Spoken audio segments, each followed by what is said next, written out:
Les amis, bonjour. Harry Mariette. Aujourd'hui, je vais vous parler de quelqu'un qui est beaucoup plus fort que moi.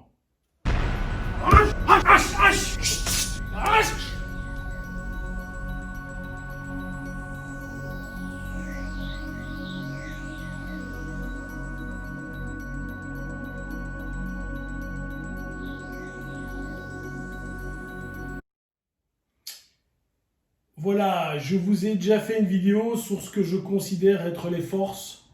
Et on a eu déjà l'occasion de discuter ensemble. Et certains d'entre vous me disaient à raison que la force mentale, c'est la force la plus importante.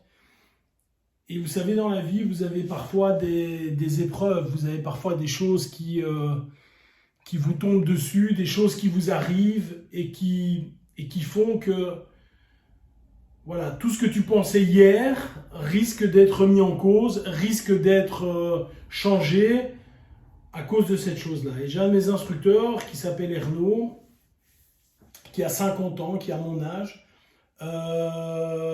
qui est un petit bonhomme, quoi. Le gars doit faire, je sais pas moi, 1m70 ou un petit peu plus, je ne sais pas. Et il est assez fin, qui déjà mentalement, avec ses actions, nous mettait 15 km à chacun, puisque le gars, il fait du trail, de l'ultra trail, il court.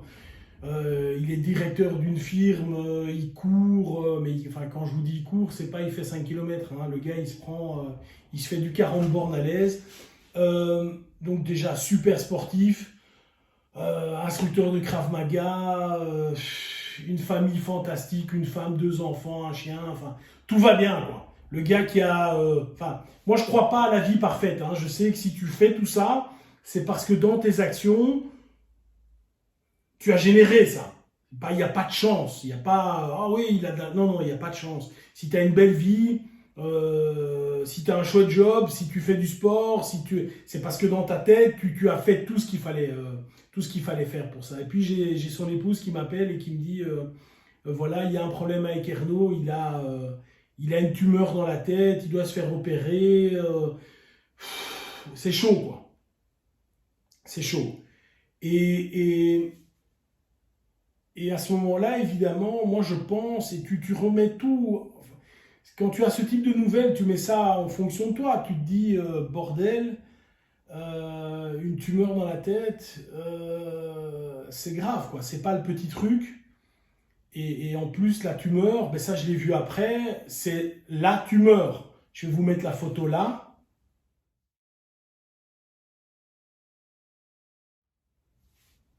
Voilà, tu vois que la tumeur, c'est une tumeur qui fait 6 cm de long. C'est vraiment le gros truc, quoi.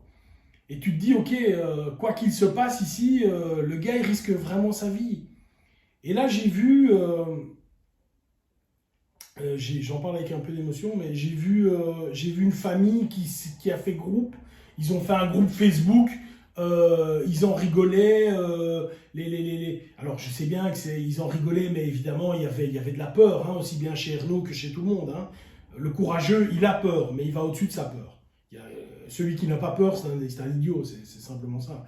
Donc il y avait évidemment de la peur, mais un groupe où il tenait au courant les gens les plus proches. Il avait évidemment beaucoup de soutien. Moi, je ne suis pas son meilleur ami, hein, donc il avait également du soutien d'autres personnes qui étaient évidemment plus proches que lui, plus proches de lui, excusez-moi. Et le gars s'est fait opérer, une cicatrice, une grande cicatrice. Je vais aussi vous mettre la photo.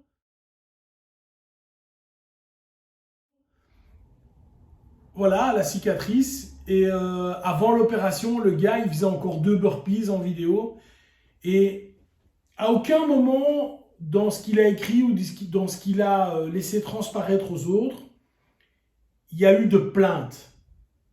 À aucun moment, alors je ne sais pas ce qu'il y a de plus grave que ça. Parce que demain, tu meurs dans un accident de voiture, tu ne le vois pas arriver. Mais là, tu as un truc, tu te dis, ok, si je fais rien, je me dirige vers la fin de ma vie. Si je fais quelque chose, ça peut avoir des conséquences horribles, quoi. Ça peut avoir des conséquences horribles. Et ici, je vous en parle parce qu'évidemment, tout s'est bien déroulé et que le gars est déjà à la maison, en plus. Donc c'est ça que la médecine aujourd'hui, elle est simplement waouh, quoi. Hein. L'opération a eu lieu il y a quelques jours. Et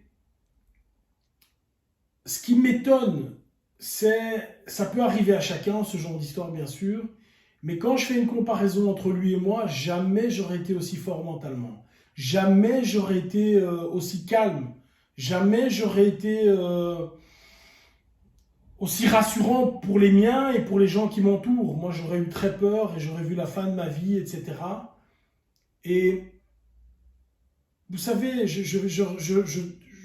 quand je vois le courage de cet homme et l'abnégation et la force mentale, je reviens à ça, je me dis quand je vois des gens qui se disent « Ouais, moi je suis le plus fort, moi je suis le plus fort ». Non les gars, avoir ça sur la tête, continuer à rester droit, te faire opérer, rassurer les tiens et te dire que ça va aller, ça c'est être fort. Et ça s'adapte évidemment à ce qu'il a eu lui, mais à des gens qui ont le cancer, etc. et qui restent exemplaires. Ça, c'est la vraie force. Voilà. Je ne vais pas en faire une longue vidéo, mais j'ai vraiment beaucoup d'admiration et je suis en même temps extrêmement content que tout aille bien. Je suis déjà ému comme ça, donc si ça avait été mal, je l'aurais été encore un peu plus. Il paraît qu'en vieillissant, on devient des pleureuses, hein, donc vous inquiétez pas. Voilà Ernaud, si tu vois cette vidéo, je suis très content que ça a été. Je suis très content pour toi, pour ta famille, pour tous les autres, pour moi aussi parce que je t'apprécie. Et comme je l'ai déjà dit, je prends des grandes notions de force. Voilà, bye bye.